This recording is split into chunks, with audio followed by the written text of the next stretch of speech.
Hi.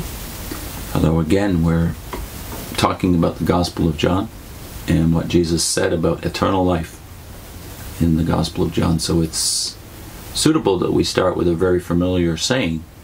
You've heard it if you've left the Watchtower. Someone in your circle probably said something like, "Where will you go? What will you believe if you cease to be one of Jehovah's Witnesses?" And when we heard that, well, we responded the way Peter responded finally, which is, we'll go to Jesus because he has sayings of everlasting life.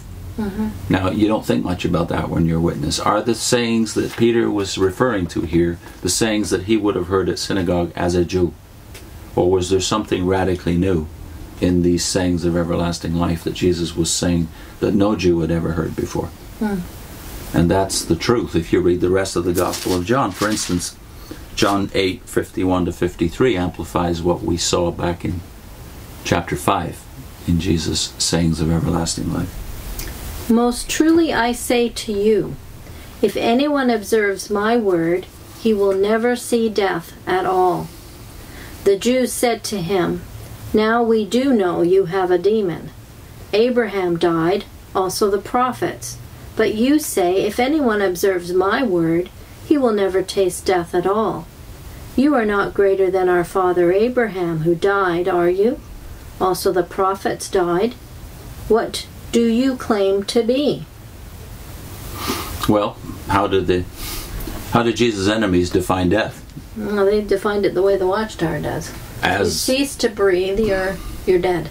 Abraham died, the prophets died, all the good guys died. But now he's saying something that causes them to say, you have a demon. And it's verse 51 that stumbles them up, because he says, "Most truly I say to you, if anyone observes my word, he will never see death at all." Well, that's an absolutely meaningless statement if you go by the Watchtower's definition, because who can this apply to? Not even the Anointed. Who did not see death? Yeah. They all saw death. Yeah. So it can't mean what the Watchtower claims or what the Jews claimed. They were wanting God to bow to their reasoning. So that question at the end of verse 53 that they throw at Jesus, the prophets died too. Whom do you make yourself out to be? And the answer has to be someone who gives life now. Yeah. The only person who has ever offered that. Even God, according to the Jewish understanding, had never offered that. But now this man offers it. Can you understand why they would say, you have a demon? So when you get to the more familiar words of John chapter 10, you realize there's all kinds of verses here about this very idea that cause offense. Because you notice back in chapter 8, again he says, "Verily, verily, amen, amen." Right. He says it again here in the verse 7. So I think maybe we could start reading. Is it verse 7? Yes, 10:7-10 we'll read. Therefore Jesus said again, "Most truly I say to you, I am the door of the sheep. All those that have come in place of me are thieves and plunderers, but the sheep have not listened to them. I am the door. Whoever enters through me will be saved, and he will go in and out and find pasturage. The thief does not come unless it is to steal and slay and destroy. I have come that they might have life, and might have it in abundance." Well, you might get out of this if they have another doctrine, like the Watchtower doctrine will say, well, he's not very precise as to the when here. He shall be saved. But do we even use the language of saved? No, and we criticize church people who talk about being saved as if that's an impossibility. It can't be now. It has to be future. Now, we're all familiar with this, I've come that they might have life, but when you think about it, according to the Watchtower's definition of death, what does he mean? He doesn't mean biological life. What is he talking about?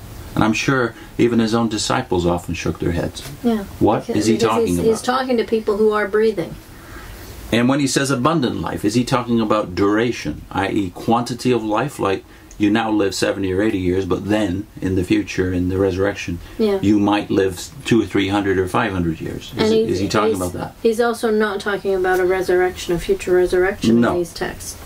No. In the very next chapter, we remember Martha when Lazarus dies, brings this up. I know he will rise in the resurrection. In the last day. Right. That's what Jews did know, or some Jews knew.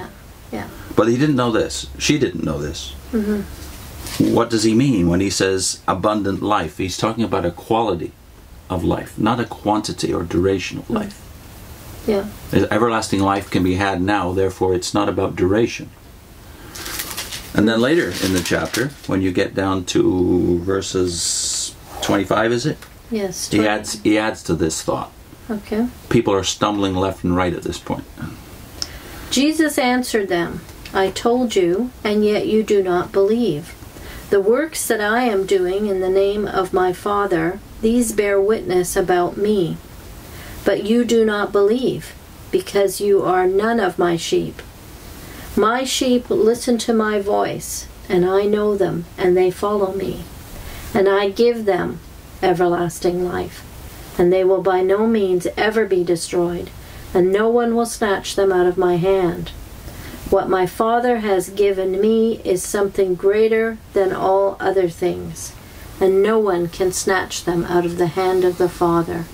And I and the Father are one. Well, if we've done combat as Jehovah's Witnesses with evangelicals, we know that verse 30 will come up. Yeah. I and the Father are one. We won't get into that in terms of its usual debate and difference, but we will get into the context. The context here is Christ and his Father are one in assuring the sheep that they have everlasting life, and they can't be lost. So John is the gospel on that subject. He says, he doesn't say, I will give them life. He says, I give them life. Yeah. And you notice in these verses, there's no reference to the resurrection. No. This is the new life that Messiah brought into the world. Mm-hmm. And then we can see all of this is very conformable to the book of Genesis and its first statement about death. That death is a spiritual condition that you're in, and life is therefore a new spiritual condition that you can enter into. Yeah. And that is what Christ now calls eternal life. Yeah. It's what Adam and Eve lost. Eternal life, whether in the body or... But it was a relationship with God, essentially. Yeah. That it can be had in this life while we're still sinners and still under condemnation of physical death. Yeah. Now we want to see in Paul, next time, whether Paul's view of death conforms to this pattern. Right.